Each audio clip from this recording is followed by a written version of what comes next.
It's the south coast, it's self-drive, and it's what you can get done on a weekend from Friday night to Sunday night.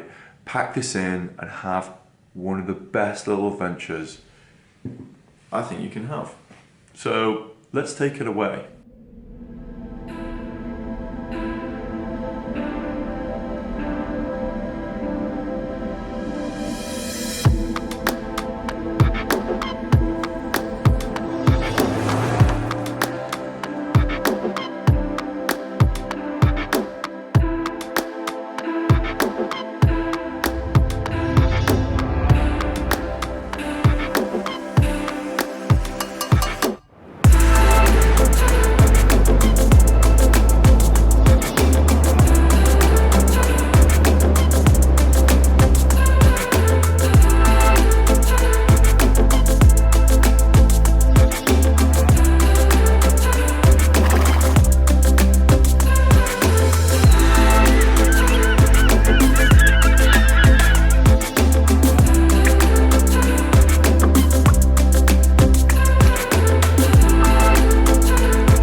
So Eliska and I have done an Iceland tour twice now, and we've done them both in the winter. The first time we did it as an organised tour with a travel company.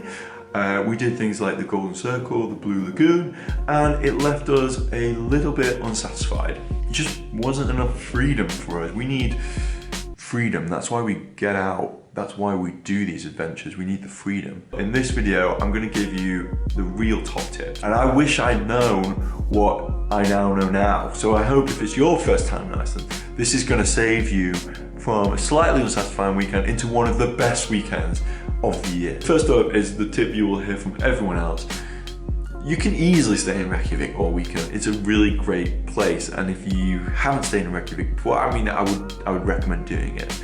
But if you have, get out of Reykjavik, and the best way to do that is hire a car. Once you're out of Reykjavik, things start to get interesting. Whilst I was waiting for Eliska to land at the airport, I walked between continents.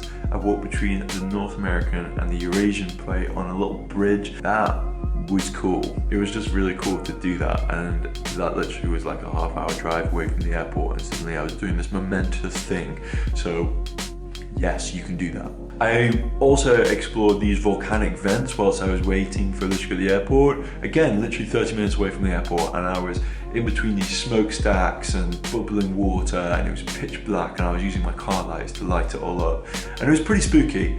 And so my top tip about that is definitely take your girlfriend, wait for her until she arrives before going and doing trips on your own. Go with someone else. Whilst we were driving to our first stop, which was just before Vik, we discovered these waterfalls at night, and these are waterfalls that we've seen before, like Scuba Falls, I think it's called. I probably have that entirely wrong, I'm sorry. But there's these brilliant waterfalls on the road, which are just a turn off of the road. And the great thing is when you're driving at night is they're lit up and there's no one around. So we were able to enjoy these waterfalls tourist free, and it was just kind of fun, so fun that we were dancing in the moonlight. Eliska and I sometimes get a bit crazy. We stayed in this amazing Airbnb just outside of Vik. It was like nestled in these rocks, it was part of a farm. We didn't realize how amazing it was until the sun rose. From there we hit up the crashed plane, which is a bit of a tourist attraction on the south coast. There's a parking, it's really obvious where you need to get out because there's a lot of cars parked up, and it's a bit of a walk, it's about a half-hour walk, so wrap up warm, but when you get there you will be impressed. It's kind of this crashed plane, knocked out of the sky, still intact, surrounded by these mountains on this glacial runoff. It's pretty epic. And also you can get the classic snap of you walking on top of that plane. Just up the road is the iconic Black Sands beach, which is a beach which is kind of formed from volcanic kind of sand basically. I don't think there's many places in the world that you can get black sand beaches. The thing that I thought was amazing about this beach is it's not a quiet beach. The waves crash against the sand. You have huge Atlantic waves lashing in. And then you look down the coast and you have these sea cliffs, which are kind of black against the waves. And it's kind of these rock stacks which stick out into the water. And you feel like you're in a totally different place. You know, we went to Namibia in Africa and that was like being on the moon. This was like being on a different kind of moon, a different planet. Now there's a lot of tours that go there and they all congregate right on one corner of the beach. And I don't know why they do that. So I'd recommend walking down the beach and just making your own way, because as soon as you get away from the crowd, it's amazing. It's really, really cool. But that is another reason not to do it as a tour, because I think when you're on a time limit, obviously you can't wander too far, whereas we wandered all over the place. We were shooting random stuff. We loved it. It was a happy place. Now in Vik, there's a really great restaurant you can stop at called, I think it's Sudur, S-U-D-U-R. It's just like very traditional Icelandic food. It's pricey but not too expensive. It's a good place to stop.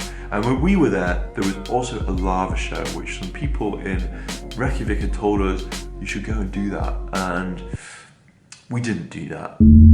I don't regret it, but I think if we had more time, we would have done it. Next, we drove through the night down these amazing roads with the mountains silhouetted on one side and the sea on the other side, to a place called Hofn, which is spelled Hofn. And it's a seaside village town, and it's really, really cute. And that's where we had that amazing meal. And we stayed at a place which was really cool, and it was meant for watching the Northern Lights from. And it would have been great had the Northern Lights been out. I mean, they were out. It turns out the next day we found out they were out. They came out at about 4 a.m, so we missed them. But it's a good place to stay if you want to catch the Northern Lights. Next morning, we met some wild horses, and I think from the clips you can see how dark it is in the morning because the ISO is up so high. The horses in Iceland love people, and the people love the horses. You'll bump into them. And then we did the iconic Diamond Beach, which is where you have these washed up blocks of ice from the glacier, which have kind of been breaking off and depositing on the beach.